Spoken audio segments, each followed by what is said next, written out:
salut tout le monde, j'espère que vous allez bien. Je vous retrouve aujourd'hui pour un 12e épisode de podcast, me semble-t-il, oui c'est ça. Un podcast qui sera un petit peu particulier. Donc nous sommes en ce moment en plein 3e confinement en France, il me semble.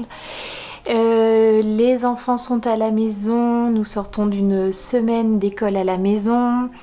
Là, on enchaîne sur 2 semaines de vacances pour les enfants. Bref, autant vous dire que trouver du temps pour venir parler pendant 1h, 1h20 de tricot face à ma caméra, ça va être compliqué. Donc, en fait, je me suis dit que j'allais faire comme une sorte de mix de un petit peu de vlog, un petit peu de présentation comme ça face caméra des projets. Donc voilà, et puis après faire un joyeux montage de tout ça. Donc en conservant quand même on va dire comme à l'habitude, les projets terminés, les projets en cours, les projets à venir, un petit peu de blabla.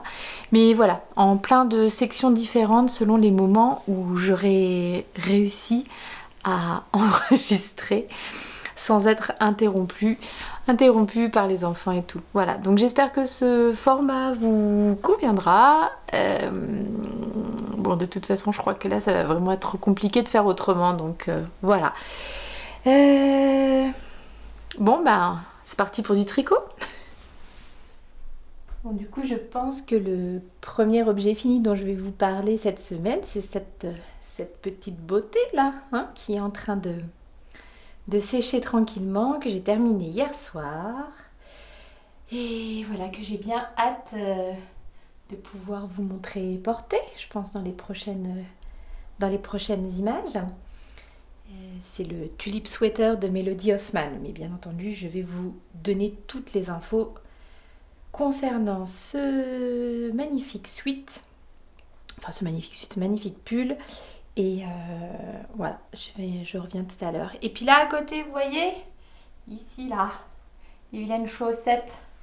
Alors, vilaines chaussettes, pas le modèle en lui-même hein, qui est superbe, mais cette laine là, je vous en ai parlé dans le précédent épisode de podcast, c'est la Sweet Georgia coloris Riptide et qui déteint, mais alors du feu de Dieu. Et j'en suis, je sais pas, au 4e, 5e lavage, j'ai tenté le vinaigre, elle continue à dégorger. Donc je les ai lavées séparément maintenant d'avec mes autres chaussettes parce que je me suis rendu compte qu'elles avaient dégorgé et déteint sur toute ma belle lessive de chaussettes de la dernière fois. Donc au fur et à mesure je découvre les dégâts en prenant une paire de chaussettes et en découvrant qu'il y a des grosses taches bleues dessus, donc je suis pas très contente. Voilà, bref, donc les chaussettes on n'en parle pas, mais par contre le beau pull, je reviens avec des infos dessus tout vite.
Salut tout le monde! Eh bien, chose promise, chose due, je viens pour vous présenter mon tulip sweater, qui est donc le premier objet fini que je voulais vous présenter dans cet épisode. Moi, je me lève pour vous montrer un petit peu les jolis festons. Voilà. Alors, c'est un modèle de Melody Hoffman. Voilà, donc qui est B Mandarine sur les réseaux sociaux. Et qui a également commencé un petit compte Instagram dont je vous donnerai les références en dessous, puisque bien entendu, je pense que j'ai oublié le nom. Je pense que c'est quelque chose comme Wild Posy, quelque chose comme ça. Mais une fois de plus, ça sera noté en dessous. Un compte un petit peu plus lifestyle. En fait, Mélodie, elle a une esthétique vraiment très particulière. Elle fait beaucoup de... Voilà, elle une vie en accord avec la nature, les saisons. Elle aime beaucoup toutes les matières naturelles. Elle fait beaucoup de jardins, de choses comme ça. Et bah voilà, ça sera dans son nouveau compte, c'est toutes les choses qu'elle va aborder. Donc voilà, si vous voulez aller la suivre, je vous y encourage parce que c'est hyper inspirant et puis toujours très beau, très délicat. Enfin, moi, j'aime vraiment beaucoup son univers. Donc, revenons-en à notre modèle Tulip Sweater. Donc, un pull qu'on tricote du haut vers le bas. Modèle avec raglan vraiment extrêmement classique, basique et dont l'originalité réside dans ce petit détail de feston donc sur le bas du sweat. Donc voilà. C'est un modèle que j'ai trouvé donc plutôt facile, hein. Il n'y a pas de grosses difficultés. Donc comme je vous le disais, c'est une construction qu'on commence par le haut, par le col. Le modèle préconise de faire un montage tubulaire. Et j'avais lu sur certains retours dans certains projets que les personnes qui avaient fait un montage tubulaire pour le col trouvaient que le col était trop échancré, un peu trop lâche. Et personnellement, j'avais envie d'un col un peu plus près du cou pour ne pas qu'on voit, vous voyez comme ça peut faire déjà un petit peu ici, pour pas qu'on voit tout ce qu'on a en dessous. Bon alors là je cumule, hein, parce que j'ai le t-shirt, la bretelle de la salopette et tout, mais justement voilà, j'avais envie de quelque chose d'assez près du cou pour pouvoir porter quelque chose en dessous et sans que ça se voit de trop. Quand c'est trop échancré, je préfère porter avec un petit débardeur, mais comme c'est un pull quand même qui est très chaud, je risque pas vraiment de le porter sur un débardeur. Donc j'ai fait un long tail cast on et je crois que c'est une des seules modifications que j'ai apportées à ce modèle dans la construction. Après, voilà, j'ai pas tout à fait respecté exactement les mêmes mesures, mais sinon, voilà, c'est la seule différence, la seule modif. Donc un long tail cast on. Ensuite, vous travaillez donc en rond. Il y a quelques rangs raccourcis dans le dos pour creuser un petit peu l'encolure. Vous déroulez ensuite les augmentations pour les raglans, donc devant, derrière, tout du long, jusqu'à la séparation sous les manches. Une fois arrivé sous les manches, moi ce que j'ai fait, comme j'étais un petit peu hésitante sur la quantité de laine que j'avais à disposition, du coup ce que j'ai fait, c'est que j'ai d'abord tricoté une manche.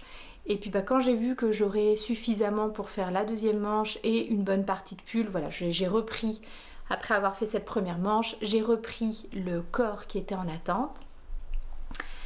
J'ai donc tricoté en rond. Elle recommande 12 cm je crois à partir du dessous des emmanchures pour un modèle cropped et 25 pour un modèle long.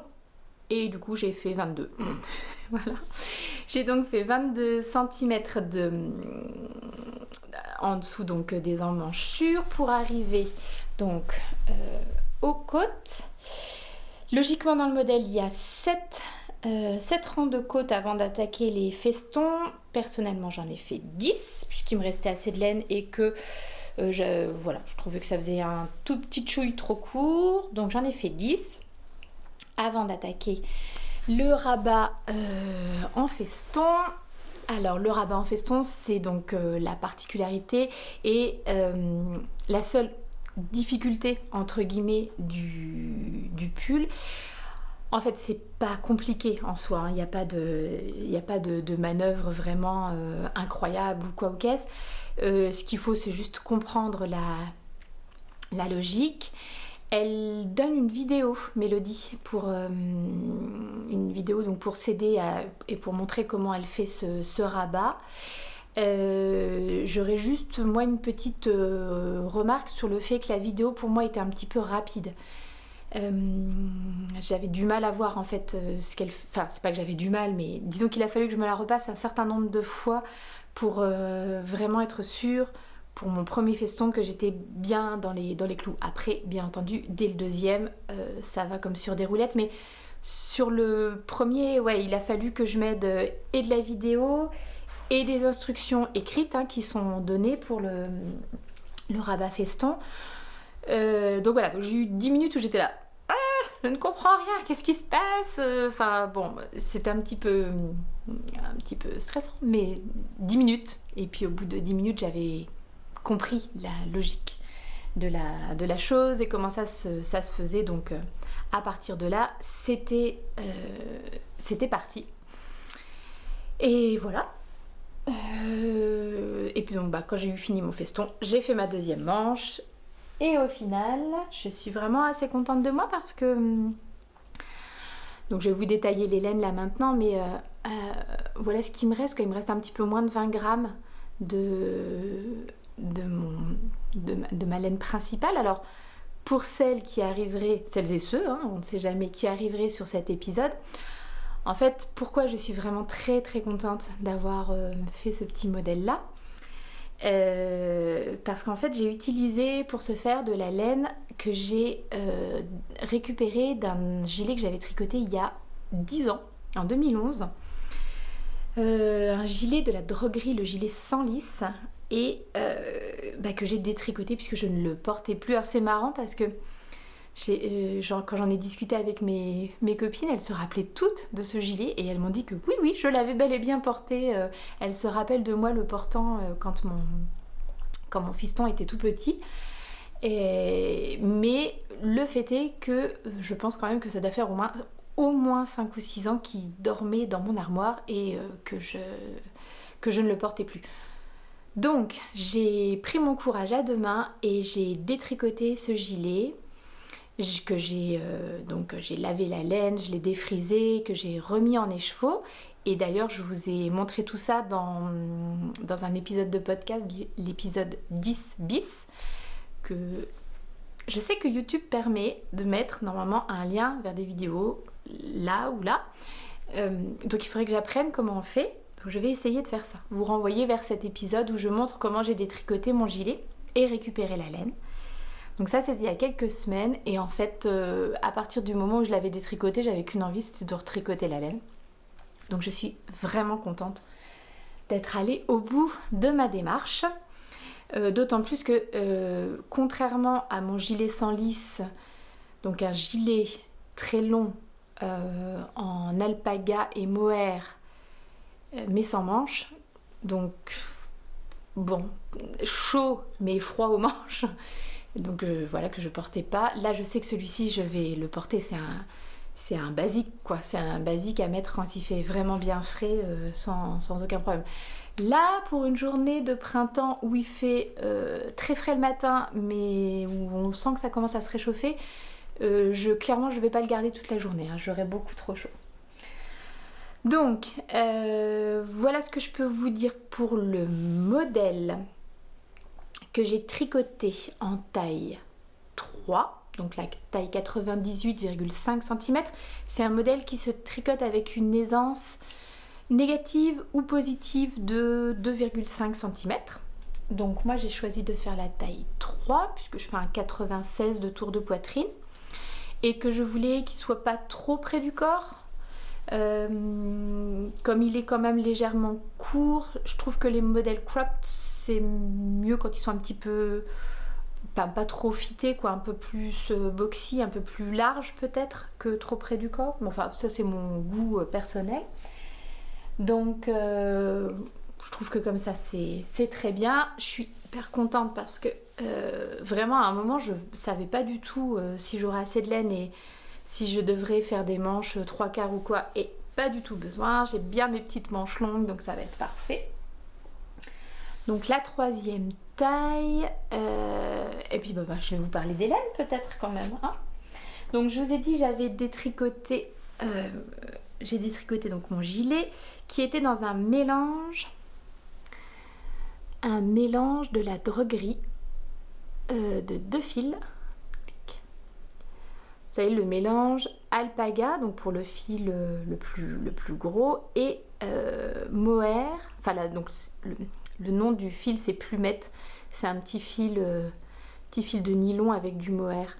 Et donc pour le coloris, pour l'alpaga c'était le coloris éléphant, et pour la plumette c'était le coloris chocolat glacé, enfin c'est le coloris chocolat glacé. Je dis c'était parce que je les ai achetés il y a 10 ans quand même, donc est-ce que ces coloris existent toujours ? Ah, ça je ne sais pas. Donc acheté il y a 10 ans et comme je l'avais dit, mais je le redis parce que ça peut quand même être utile et servir à certains, à l'époque la vendeuse me les avait bobinés ensemble, les 2 fils. Et c'est pas bien, il faut pas faire ça, pas du tout, parce que comme les fils ont une épaisseur différente, ils se tricotent finalement pas à la même vitesse. Et je me rappelle que quand j'ai tricoté mon gilet, j'avais des moments où j'avais du mohair en trop quoi. Le fil faisait des gros paquets en trop et des nœuds et c'était très très désagréable. Donc si par hasard vous aviez envie de tricoter un modèle en 2 fils, ne les bobinez pas ensemble, vraiment, c'est pas du tout une bonne idée. Sauf si c'est des fils de même épaisseur, là peut-être que ça doit fonctionner, mais 2 fils avec des épaisseurs différentes, pas une bonne idée. Là je les ai laissés ensemble parce que quand j'ai détricoté le pull, l'idée au départ c'était vraiment de les séparer. Bon, c'était impossible, hein. Franchement là ils ont l'air même de se séparer un petit peu mieux, peut-être parce que le fil a été lavé entre temps, mais il y a des endroits ça faisait des nœuds, enfin c'était pas du tout possible de les détricoter, enfin de les séparer les 2 fils. Et du coup, qu'est-ce que je voulais vous dire encore ? Oui, donc du coup là j'ai pas eu ce problème, comme ils avaient déjà été tricotés ensemble, j'ai pas eu ce problème de fil en trop par rapport à l'autre à un moment.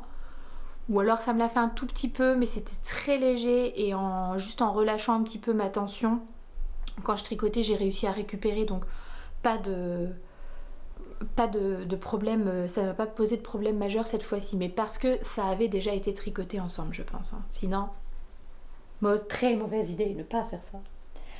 Donc ça c'était mon mélange alpaga et plumette. Et j'en ai utilisé, alors j'en avais 250 grammes en tout, c'est ce que j'avais réussi à récupérer sur mon gilet, et là il me reste un peu moins de 20 grammes, donc je trouve que j'ai plutôt pas mal rentabilisé mon fil, ce qui est cool. Et donc pour obtenir l'échantillon, donc Mélodie recommande, c'est-à-dire 17 mailles, c'est bien ça ? Ouais, 17 mailles pour 26 rangs avec des aiguilles 5, ça va très vite. J'ai rajouté un fil de Knitting for Olive de mohair et soie. Et là, malheureusement, il m'en reste une pelote complète. J'en avais pris 4, c'est ce qui était préconisé dans le patron pour ma taille. Il m'en reste une complète, hein, donc voilà. Après il faudra que je regarde, ça se trouve je vous dis ça, mais ça se trouve c'était 4 pour la version longue et 3 pour la version cropped, et comme j'ai fait entre les deux, peut-être ça le truc.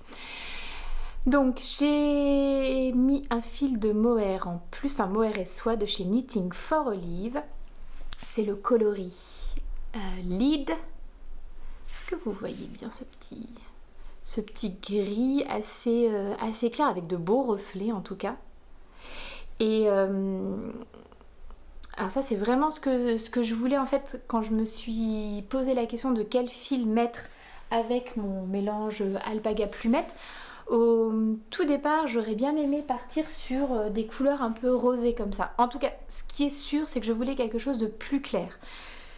Je sais pas trop bien pourquoi j'avais choisi ces couleurs-là, parce que autant le éléphant, l'alpaga, bon, il y a des petits reflets un peu plus clairs, un peu plus brillants dedans, mais je me rappelle pas du tout pourquoi je lui ai associé le chocolat glacé, parce que franchement ça, je trouve que le mélange est pas des plus joyeux, dirons-nous.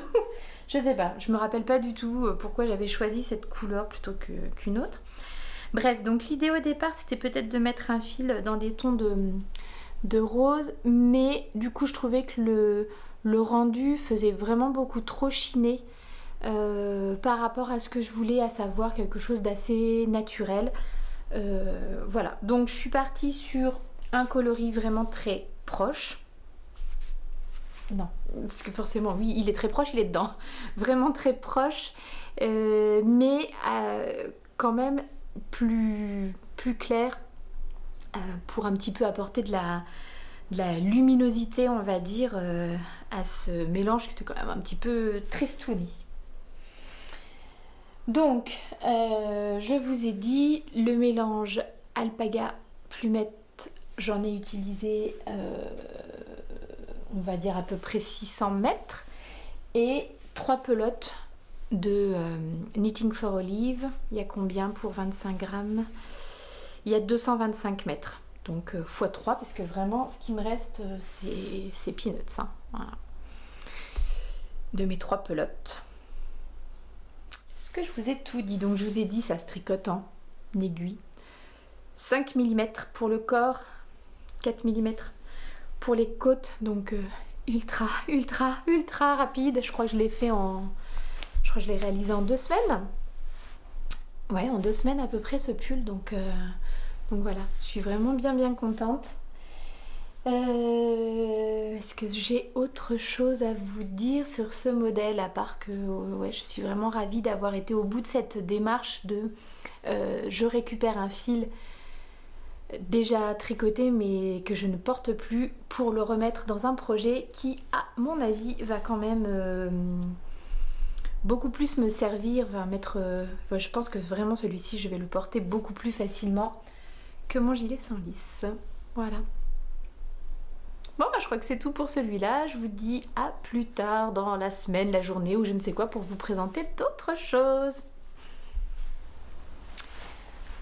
Alors, le deuxième projet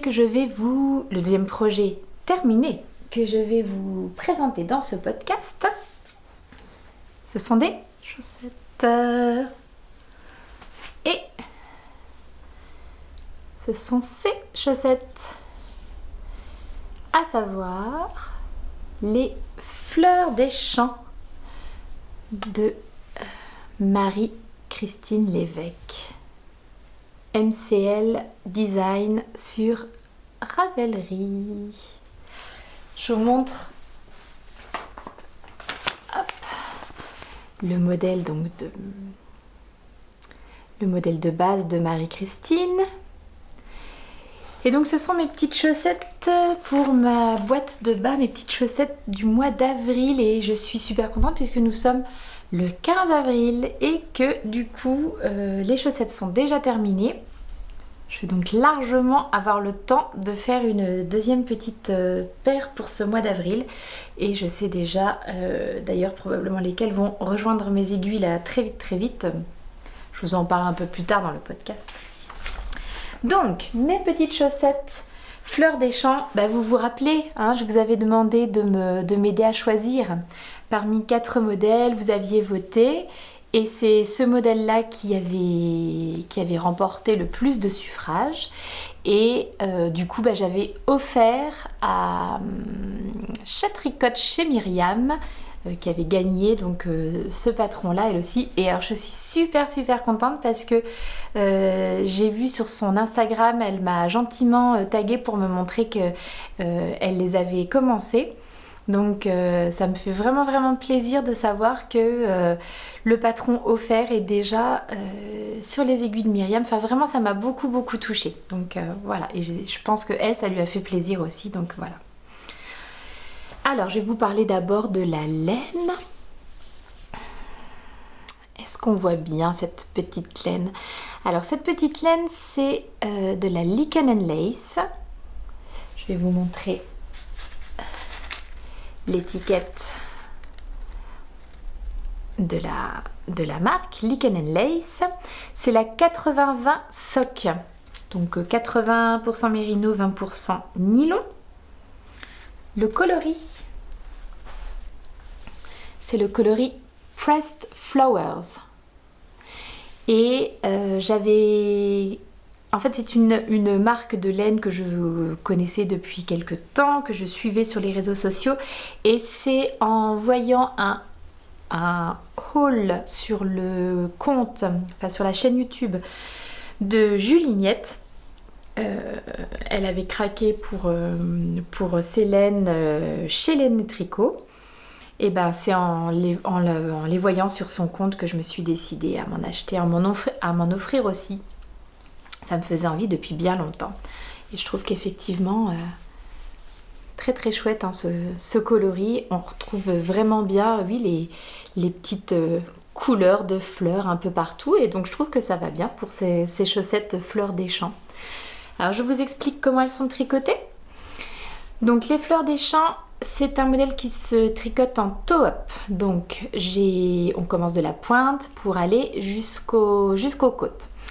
C'est un Turkish cast on pour le départ. C'est un montage qui est ultra simple. Franchement, je trouve qu'il est vraiment super bien pour débuter des chaussettes par les orteils. Vous faites donc ensuite vos augmentations jusqu'à arriver à votre nombre de mailles.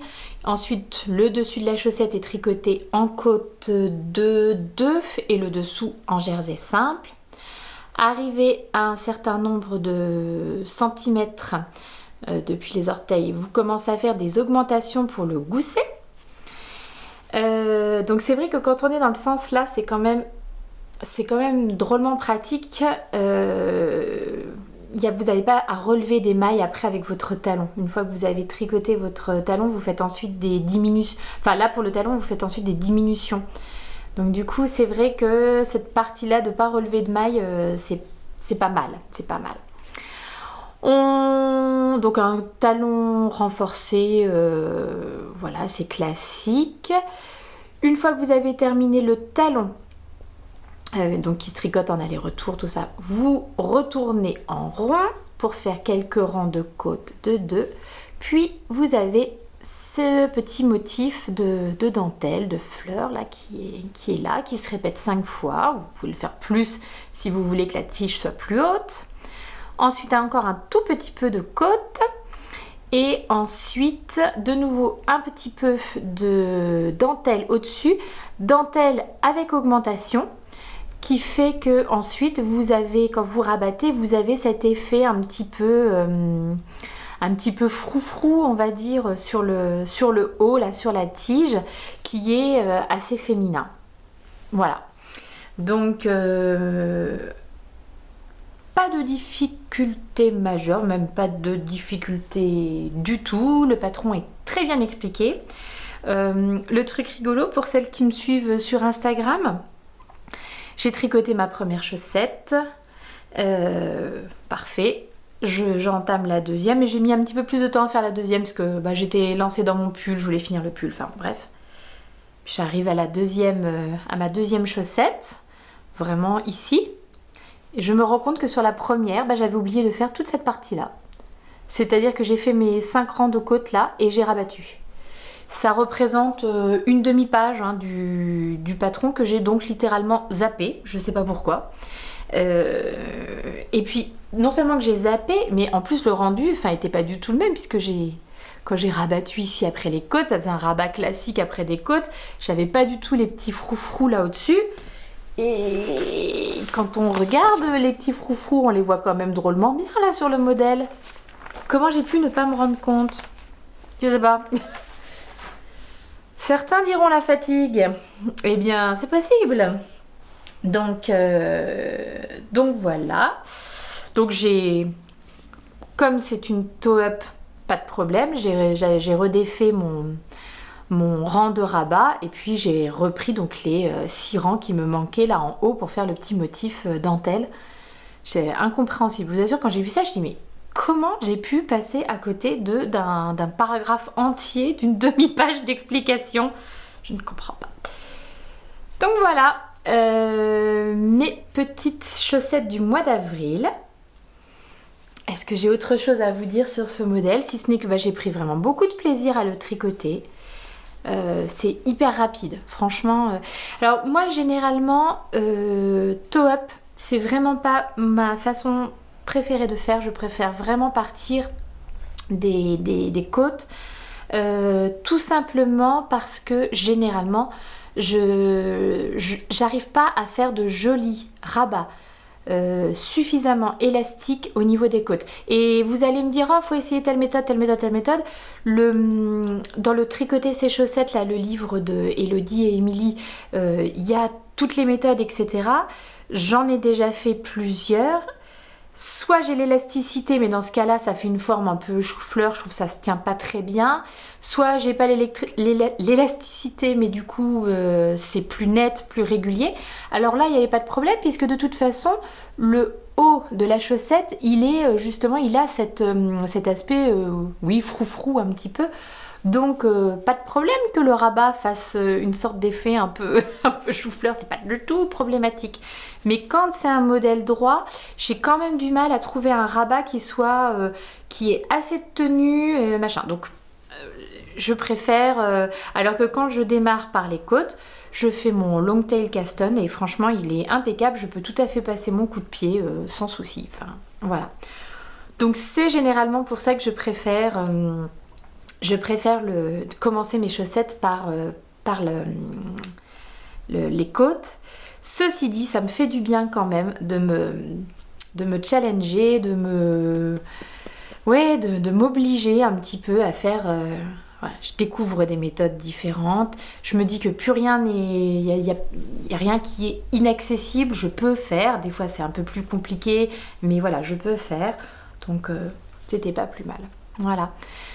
Donc c'est le deuxième objet fini pour cet épisode et je pense que ça sera le deuxième et seul objet fini pour cet épisode. Enfin, et dernier objet fini, pas seul, le deuxième et dernier objet fini pour cet épisode. Et puis ensuite je vais vous parler des encours et des projets à venir, tout ça. Oh, c'est joli. Voilà.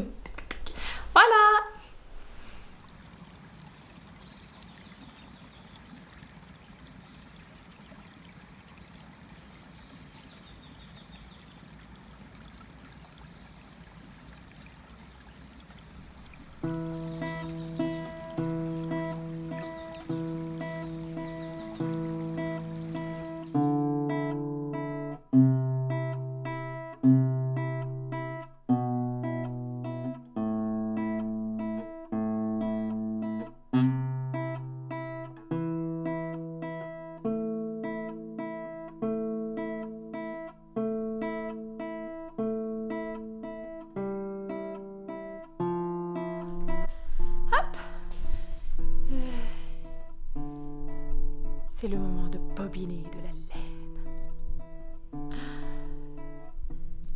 Il y a tout ça à mettre en écheveau, donc ça va, vous n'avez pas trop mal de mer.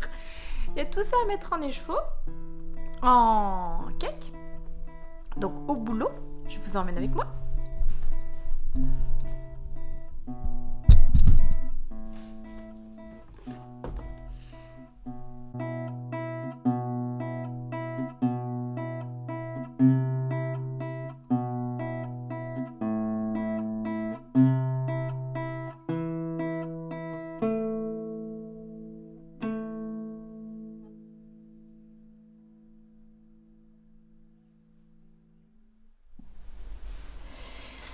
Alors là, je crois qu'il va être temps de parler des projets en cours. Et bienvenue dans mon petit coin tricot, une partie. Je vous montre pas trop bien parce que c'est quand même vraiment le chantier. Donc voilà. Donc c'est là que je m'installe de temps en temps pour tricoter, crocheter. Voilà. Généralement avec un petit podcast. Là c'est Margeva que je viens de mettre en pause. Et tout mon petit matos, donc c'est vraiment le chantier. Mais on s'y retrouve, enfin moi je m'y retrouve en tout cas, donc voilà. Donc je voulais vous parler du premier objet en cours que vous connaissez déjà, puisque je vous l'ai déjà montré à quelques reprises maintenant, à savoir cette petite couverture Flowers in the Snow. Et en fait, je vous en reparle là cette semaine. J'ai quand même toujours encore quelques fils à rentrer, mais plus beaucoup. J'en ai fait quand même quelques-uns là cette semaine. Je vous reparle de ce projet parce que j'ai mis au point une sorte de petit plan d'attaque pour progresser et puis un petit peu me motiver. Donc, la couverture, elle est composée de carrés et en fait, ces carrés sont chacun avec une petite fleur. Et moi, j'ai choisi de faire les fleurs avec 3 coloris différents. Voilà, le corail, le gris et le mint de chez Purple Laine. Et donc, j'ai calculé que il me fallait encore 36 carrés à faire. Ouais, donc 36 fleurs à faire. J'ai 6 combinaisons de couleurs différentes. Ça m'en fait 6 par combinaison. Et donc je me suis fait un petit tableau. Puis alors comme les gosses, je me mets un petit tampon quand j'ai fait la petite fleur correspondante. Donc voilà, ça va me permettre, je pense, visuellement de voir où j'en suis, ça va me motiver. Enfin, je pense que c'est... Voilà, pour moi, j'ai besoin de ce genre de truc. Et après, je vais affiner ça. Donc, je vais déjà faire toutes les fleurs. Parce que je pense aussi que pour cette couverture ou ce genre de projet, il vaut mieux procéder par faire toutes les mêmes tâches une fois et puis ensuite passer à autre chose. Je pense que voilà, je vais faire toutes les fleurs, les 36 qui me restent, et ensuite je ferai tout l'assemblage. Et une fois que tout l'assemblage sera fait, je ferai rentrer tous les fils, enfin couper tous les fils.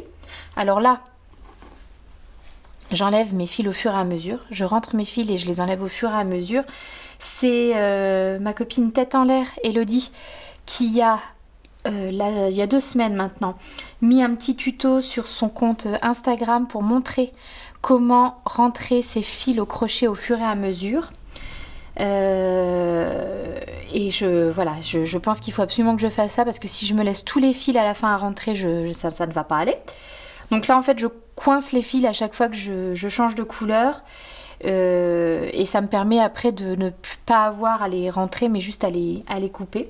Ce qui est quand même beaucoup plus pratique. Et par contre, il faut que je regarde après comment je peux aussi adapter ça pour faire les tours en écru là, comme ça. Est-ce que je peux réussir à coincer la laine pour juste avoir à la couper mais ne pas avoir à rentrer les fils après. Donc je vais faire mes 36 fleurs. Ensuite, je vais tout assembler.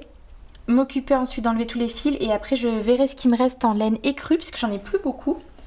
Ce qui me reste en écrue, ça va être ça.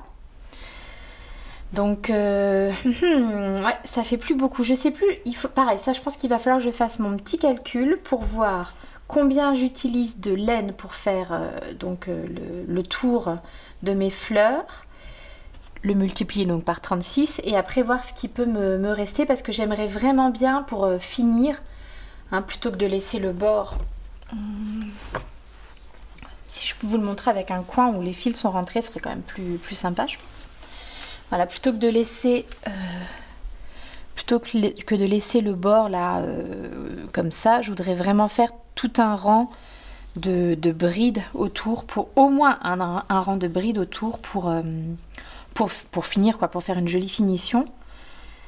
Plus, si jamais je peux en faire plus, mais je ne sais pas, on verra. Donc il y a encore un petit peu de boulot, mais je vois que je progresse, donc j'avoue que ça me fait du bien. J'en profite d'ailleurs pour vous dire un grand merci.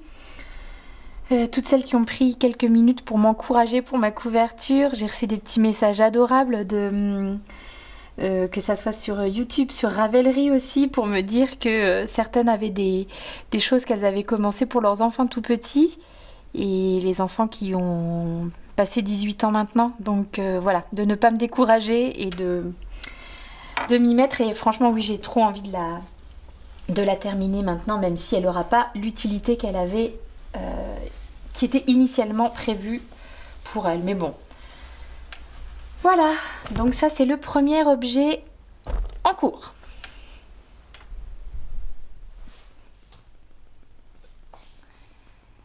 Coucou, alors on continue avec les projets en cours. Et je vais vous montrer normalement, je pense qu'un petit peu plus tôt dans cette vidéo, vous m'aurez vu en train de mettre en cake quelques écheveaux. Donc je vais vous montrer à quoi ils étaient destinée. Pardon. Le premier petit projet là que je vais vous montrer, il est dans cette jolie pochette que ma copine Delphine, Coudre au présent, m'a gentiment envoyée il y a quelques semaines, et qui est absolument parfaite pour un petit projet chaussettes. Donc voilà, je pense que vous m'aurez vu dans la section d'avant, la mettre en pelote, mettre en cake. Ceci.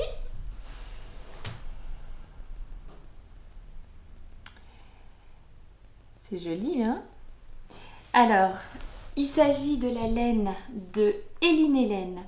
C'est sa base tabi, c'est sa base chaussette mérino nylon. Et ce coloris-là, c'est le coloris dans tes bras.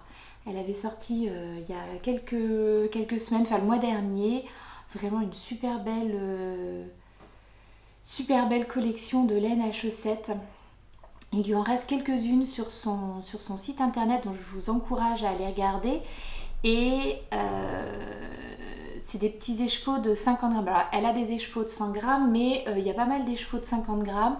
Ce qui, pour moi, pour mon 37-38, est parfait. Parce qu'avec un écheveau de 50 grammes et un petit mini de 20 grammes pour faire les contrastants talons, pointes et parfois les côtes, j'ai vraiment assez pour mon 37-38. Et là, en l'occurrence, j'utilise cette laine pour tricoter un modèle de socket, un modèle court, le modèle équinacé de Marie-Christine Lévesque. Alors je suis désolée, j'ai vraiment fait une impression basse qualité, donc on voit pas très bien le modèle. Les photos de Marie-Christine sont bien plus jolies.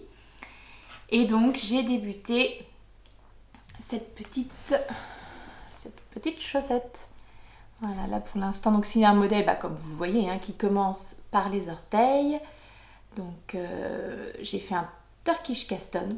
Il est super ce caston là, ce montage là. Je trouve qu'il est hyper facile à faire. Vous faites donc vos petites augmentations, et puis après donc il y a le dessus du pied qui est en côte torse et le dessous du pied en jersey simple, avant d'arriver donc le talon et la petite dentelle qui se situe au niveau de la tige. Je l'ai fait dans la taille 64 en aiguille, 64 mailles, en aiguille 2,5. J'ai pris mes petites circulaires Adi Wundersock que je trouve vraiment bien pour faire ce genre de modèle. Et par contre, quand je vais arriver à la partie où je vais commencer à augmenter pour pour le gousset, quand j'aurai trop de mailles, je vais les repasser sur mes circulaires Xiaogu. Parce que comme c'est des interchangeables, j'ai des câbles de différentes tailles et donc je pourrais comme ça les mettre sur un câble un petit peu plus long, ça sera quand même plus pratique. Je vous montre mon petit marqueur aussi. Alors, est-ce que vous allez le voir, mon petit marqueur de début de rang? Et c'est aussi Hélène Hélène, qui fait ces jolis petits marqueurs là. Donc voilà. En pierre. Donc bon, moi, c'est un petit début de chaussettes. Je pense qu'elles vont être relativement rapides étant donné que c'est un modèle de socket, un modèle court. On verra. Et je me régale à tricoter la laine de Hélène. Elle est très très agréable et franchement ces nuances dans les coloris, alors là j'aime énormément, vraiment vraiment très réussi. Je suis bien contente de lui avoir acheté un autre écheveau du coloris sauter dans les flaques je crois, plutôt dans les tons de bleu, qui est très très joli aussi. Et voilà, mais je pense que ça sera pas, c'est la première mais ça sera pas la dernière fois que je tricote la Tabi, elle est hyper agréable. Donc ça c'est le premier projet dont je voulais vous parler. Et après je pense que vous m'avez vu mettre en cake. Alors je ne les ai pas toutes bobinées parce que je vais attendre d'avancer dans le projet et puis de voir jusqu'où ça me mène. Donc j'ai aussi bobiné mes écheveaux de B.C. Garn. Donc c'est la Bio Shetland de B.C. Garn. Je regarde si j'ai un coloris. Non, je ne vois pas de coloris. Ça doit être un numéro. Si jamais je trouve, je vous le noterai, mais je ne sais pas ce qui est le coloris là-dedans. Bon, en tout cas, la couleur un peu écrue comme ça, de la B.C. Garn. Et donc, celle-ci, j'ai commencé à la mettre en cake pour faire, vous vous rappelez peut-être, mon projet c'est toujours le Whitmore Sweater de Amy Loden. Bon, après tout le monde le connaît, le Whitmore maintenant, on l'a beaucoup vu et à juste titre, c'est vraiment un très très beau modèle. Et les personnes que je connais qui l'ont tricoté, a priori se sont régalées et portent beaucoup leur projet fini, donc voilà, je pense que ça va être pas mal. Donc en toute honnêteté, ce projet-là devait rejoindre mes aiguilles là. Et j'ai été appelée, attirée par un appel au test pour des chaussettes. Donc bon, pour l'instant je ne sais pas encore ce qu'il en est. Je pense que si ça se fait, je vous en parlerai plutôt vers la fin de cette vidéo, dans la partie un petit peu blabla. Ouais, j'allais castonner mon Whitmore et puis j'ai répondu à cet appel au test pour des chaussettes. Et c'est un test qui sera assez rapide. J'aurai seulement si jamais je suis prise, j'aurai seulement 3 semaines quand même pour faire les chaussettes. Donc je me suis dit que j'allais attendre de voir si j'étais prise et de ne pas me rajouter un projet en cours supplémentaire. Voilà, c'est quand même plus raisonnable. Bon, revenons-en quand même au Whitmore puisque j'avais quand même un petit peu progressé dans mon cheminement et c'est clairement le gros projet que j'entreprends juste après, là, dans quelques temps. Donc, la Bio Shetland de B.C. Garn, ça sera ma laine principale. Et puis, j'ai pris de la voilette de la droguerie pour venir associer à la B.C. Garn et donc donner un aspect un peu plus dufteux au tricot, au pull, et surtout un aspect un petit peu doré comme ça. Ouais. Donc j'avais quand même déjà fait mon petit échantillon. Voilà ce que ça devrait rendre. On voit, c'est très discret quand même le fil doré, mais justement c'est peut-être pas plus mal. Comme ça on pourra Enfin, je pourrais le porter probablement plus facilement. Et j'aime beaucoup l'association des deux. Je trouve que le rendu est suffisamment doux pour moi. Et clairement, donc, la Bességarn comme ça, enfin la Bio Shetland, c'est une laine assez sèche comme ça. Quand vous la tricotez, quand vous la touchez, c'est clairement pas doudou. Mais associé à la voilette et surtout lavé et bloqué, ça s'adoucit, ça s'assouplit et du coup j'aime vraiment beaucoup le rendu. Je pense que ça va être très sympa. Chaud mais pas trop, donc un parfait petit pull de début de printemps. Alors quoique en ce moment, on est retombé là, cette semaine avec des températures vraiment très très froides. Donc c'est très bien, ça donne encore envie de tricoter alors que le printemps est déjà bien entamé. Mais ouais, donc début, milieu, fin de printemps, on ne sait pas, et automne quoi. Ça sera à mon avis parfait pour un parfait petit pull pour ces saisons-là. Donc ça c'est les projets en cours, la couverture, les chaussettes, presque le Whitmore ou presque mon test-knit de chaussettes, mais ça je le saurai que incessamment sous peu, hein, ceci dit. Donc voilà pour les whips.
Salut tout le monde!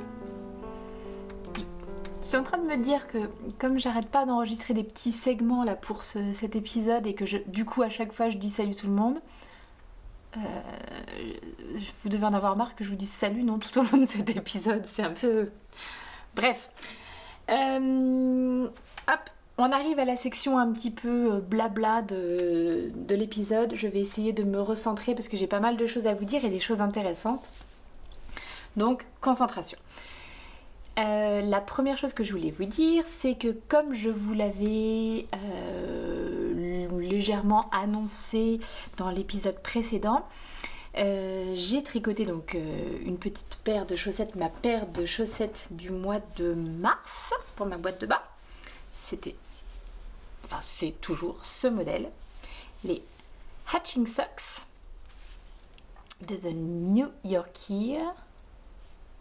Ça s'arrange pas au niveau de l'accent anglais, hein, vraiment pas du tout. Mais bon, modèle que j'ai trouvé vraiment très chouette, très sympa et tout à fait accessible pour des débutants avec ce petit jeu de mailles glissées là qui, je trouve, lui donne vraiment, ça rend super bien quoi. C'est très joli. Donc je trouvais que ce modèle était assez sympa, donc il n'existait qu'en anglais. Et j'ai décidé de contacter la créatrice pour lui proposer de lui faire une version française, enfin de lui traduire le patron. Et elle a accepté. Donc ça c'était déjà chouette. Moi ça m'a permis de bosser mon anglais. C'était vraiment très sympa à faire. Donc j'ai terminé ma traduction. Je lui ai envoyé le week-end dernier et désormais elle est disponible sur Ravelry. Donc bien entendu, comme d'hab, je vous note toutes les infos en bas. Donc si ça vous dit, de tête, le modèle est aux alentours de 5 €.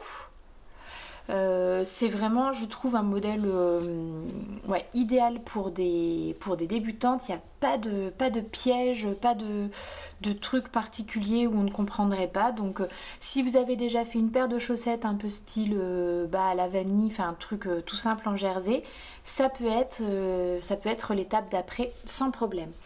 Donc désormais, vous avez une version en français quand vous achetez son patron. Et donc, pour me remercier de lui avoir traduit le patron, donc elle voulait m'offrir un patron, et en fait ce que j'ai fait, c'est que je lui ai demandé si à la place elle pouvait vous offrir à vous, à l'une d'entre vous ou à l'un d'entre vous, le patron de ces petites chaussettes. Et donc elle a très gentiment accepté. Donc, pour ce faire, je vais organiser un petit concours, comme j'avais fait la dernière fois, dans les commentaires de cette vidéo. En fait, donc, je vous noterai dans la barre de description, enfin dans le truc de description, pas de description, mais enfin là où il y a toutes les infos sur la vidéo. Je vous mettrai le lien donc vers le compte Ravelry de Emma, qui est donc The New Yorker, la designeuse de ces chaussettes. Et je vais vous demander de me mettre dans les commentaires quel est son modèle de chaussettes préféré. Quel est son modèle de chaussettes que vous préférez. Voilà, donc vous me laissez un petit commentaire où vous me marquez, bah tiens, moi celles que j'adore, ce sont les Doro Socks, elles sont très très belles. Bah, les Hatching Socks, elles sont très belles aussi. Enfin, il y en a 2-3 qui sont vraiment vraiment jolies. Voilà, donc vous me laissez un petit commentaire en dessous de cette vidéo, vous me dites quel est votre modèle préféré dans le Ravelry d'Emma, et puis pour la prochaine vidéo je ferai comme d'habitude un petit tirage au sort avec mon amie Siri, et donc l'un ou l'une d'entre vous remportera le patron de ces chaussettes. Voilà, donc ça c'était la première chose que je voulais vous dire, enfin, pas des moindres quand même, je suis hyper contente d'être allée au bout, d'avoir osé la contacter, parce que enfin voilà, moi ça m'a vraiment fait du bien de bosser comme ça, mon anglais et tout, enfin c'est hyper gratifiant, puis ça fait des belles rencontres et tout. Et justement donc Emma elle va sortir là au mois de mai un nouveau patron de chaussettes. D'ailleurs c'est pas un patron secret, donc je pense que je peux vous le montrer.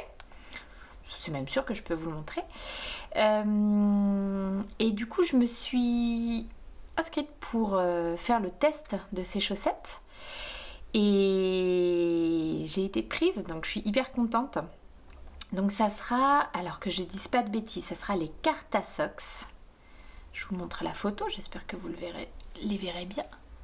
Est-ce que ça rend bien là ? Bon, bien entendu, hein, c'est pas aussi précis que si vous alliez voir directement la photo sur son fil Instagram. Et donc voilà, j'ai reçu l'appel au test hier, les instructions. C'est une paire de chaussettes. Alors elle, son modèle, elle l'a tricoté en Life in the Long Grass. Alors je sais pas si c'est une nouvelle base, mais en tout cas c'est la base qui s'appelle Earth. C'est de la base avec du yak, du nylon et du mérino, si je dis pas de bêtises. Et en tout cas je sais que c'est une base nouvelle dans le catalogue de Madeleine. Est-ce que je vous présente encore Madeleine, ma boutique de laine préférée, non sponsorisée, hein. C'est juste que voilà, j'achète beaucoup chez eux. Trop diraient certains, comme par exemple mon mari, et pas assez d'après moi. Donc en tout cas, la Earth de chez Life in the Long Grass, c'est une qualité qui va bientôt être sur la boutique Madeleine. Je pense pas qu'elle soit encore en ligne au moment où je vous parle, mais je sais qu'ils l'ont reçue, et puis donc le temps qu'ils mettent ça en ligne. Alors du coup, comme c'est un test avec une date relativement courte, j'ai deux options. J'ai demandé à Madeleine si éventuellement je pouvais quand même lui commander un écheveau. Je suis en attente de réponse, donc à voir si ça se débloque dans les dans les jours qui viennent, quoi, que ça parte assez vite. Si jamais, heureusement que j'ai du stock à la maison.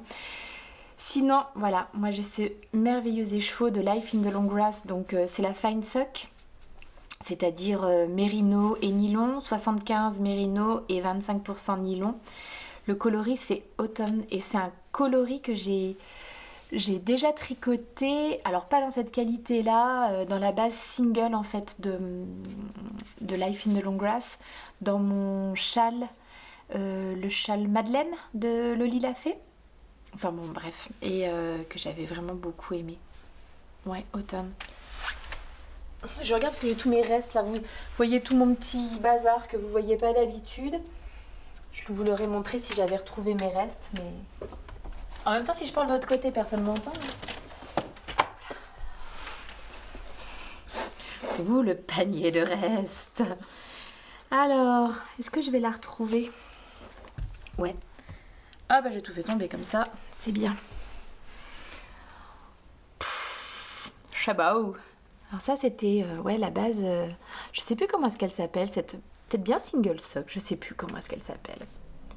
Mais voilà, coloris automne. Et puis bah là, du coup je l'ai pris, c'est marrant comme quoi sur des bases différentes, le coloris rend pas exactement pareil. Mais... Donc, si jamais je ne peux pas avoir de la Earth assez rapidement, parce que j'ai quand même envie de me lancer très vite dans ce petit test, par chance, j'avais du stock. Comme quoi, des fois c'est bien aussi d'avoir un peu de stock. Qu'est-ce que j'ai d'autre à vous dire? Non, bah c'est déjà pas mal quand même. Hein, test knit pour ma part et concours pour vous. Tac tac, petit commentaire en bas pour gagner le patron des Hatching Socks, voilà. Je vous renote tout en dessous, hein, surtout. Puis j'en parlerai aussi sur Instagram, donc surtout vous n'hésitez pas, ok? Je sais pas si je vous dis au revoir tout de suite, je sais pas si j'ai encore des choses à filmer, donc voilà. Bah sinon je reviendrai faire une petite vidéo, bye bye. Bah non, pourquoi je vous dis au revoir alors du coup, n'importe quoi. Bon, j'y retourne. Je vous redis pas coucou, hein. Non, mais du coup, oui, j'avais plus de raison de revenir vous voir là pour cet épisode, donc je reviens, logique. Je reviens pour vous dire au revoir correctement parce que je trouvais que c'était un petit peu limite sur la vidéo précédente. Donc voilà, bah, j'espère que cet épisode un petit peu chamboulé ne vous aura quand même pas trop déplu. J'ai essayé de coller quand même au maximum au déroulé classique de l'épisode de podcast. C'était un peu rock'n'roll, hein, je vous avouerai, de tourner des petits morceaux par-ci par-là et après de tout monter et que ça reste cohérent et tout ça. Mais quand j'arrive à trouver 5 minutes pour tourner et en disant aux enfants « Allez, chute là maintenant, j'ai besoin d'un petit peu de calme », malgré le jardin, malgré machin, enfin, il y a quand même toujours du bruit dans cette maison. C'est normal, c'est la vie, hein, c'est la vie. Donc, je venais conclure cette vidéo, cet épisode numéro 12. Je vous rappelle de jouer en commentaire pour gagner le patron des chaussettes Hatching Socks. Très généreusement offert par Emma, la créatrice de The New Yorker. Donc voilà. Vous dire que je pense très très fort à vous tous, que j'espère vraiment du fond du cœur que tout le monde se porte du mieux possible. Voilà, que les circonstances sont pas trop compliquées à gérer. Ici comme d'hab, quoi, hein, le moral fait un peu les montagnes russes et c'est fatigant et pénible. Et dans ces moments-là, bah, heureusement, qu'il y a le tricot, vraiment, pour me tenir un petit peu éloignée de ce quotidien un petit peu tristouille et machin. Donc les loisirs créatifs, quelle bénédiction. Heureusement aussi qu'il y a les autres podcasts. Je prends vraiment beaucoup de plaisir à regarder. Enfin, vous avez vu, hein, tout au long de l'épisode, je pense qu'il y aura pas mal d'images où je suis en train de... Ouais, quand je tricote, j'ai toujours un podcast sous les yeux. Donc merci beaucoup aux personnes qui prennent du temps pour créer du contenu et voilà, faire plaisir, faire du bien aux autres. Donc moi j'apprécie énormément ça. Et puis pour vous dire que ça soit ici, que ça soit sur Instagram, que ça soit sur Ravelry, je reçois beaucoup de commentaires, de mails, de petits messages, qu'à chaque fois ces messages me font extrêmement plaisir. J'ai pas toujours le temps d'y répondre de suite, j'essaye quand même de le faire dès que c'est possible. Donc ne m'en veuillez pas si je ne vous réponds pas de suite, mais sachez que je lis tous vos messages et qu'ils me font tous vraiment extrêmement plaisir. Vraiment, ça fait partie des choses qui au quotidien là en ce moment me font beaucoup de bien. Donc voilà, ça y est, là j'ai vraiment dit au revoir de façon correcte. N'hésitez pas en partant à vous abonner si vous n'êtes pas encore abonné à la chaîne, ou à me mettre un petit pouce vers le haut, ça fait toujours plaisir. Je vous embrasse extrêmement fort, je vous retrouve j'espère dans 2 semaines, avec du coup un retour à quelque chose d'un peu plus... Je dis ça à chaque fois, puis finalement à chaque fois, bon bref, on fait comme on peut, hein. Voilà, mais toujours avec le plaisir, toujours avec le sourire, et donc j'espère que ça vous aura apporté à vous aussi un petit peu de plaisir, un petit peu de sourire dans votre quotidien. Je vous embrasse très fort, à bientôt, see you later.